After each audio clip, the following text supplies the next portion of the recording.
नया खतरा part 24।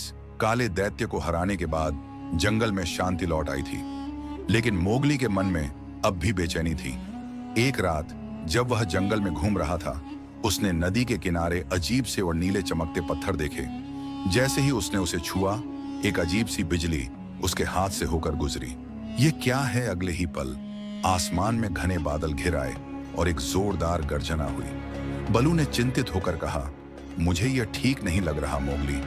Bagheera ने गुर्राते हुए कहा, हमने काले दैत्य को हराया, लेकिन जंगल की असली परीक्षा अब शुरू हो रही है। गुप्त शक्ति का रहस्य। मोगली ने हाथी राजा से नीले पत्थरों के बारे में पूछा। हाथी राजा ने गहरी सांस लेते हुए कहा, यह कोई आम पत्थर नहीं है, ये आकाश शिला है जो सदियों पहले जंगल में गिरी थी। इसमें अपार शक्ति है, लेकिन अगर यह गलत हाथों में चली जाए तो जंगल के लिए विनाशकारी हो सकती है। लाली ने चिंता से कहा, अगर ये ताकतवर हैं तो हमें इन्हें छिपा देना चाहिए। लेकिन तभी एक नया खतरा सामने आया।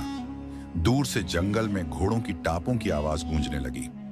मोगली ने पेड़ों के पीछे से झांका और देखा कि इंसानों का एक नया समूह जंगल में दाखिल हो चुका था।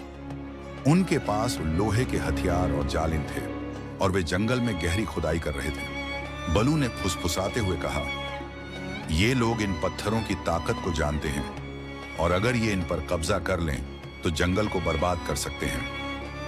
मोगली ने अपने साथियों को देखा और कहा, हमें यह लड़ाई जीतनी ही होगी। पार्ट 25 देखने के लिए सब्सक्राइब कर लें।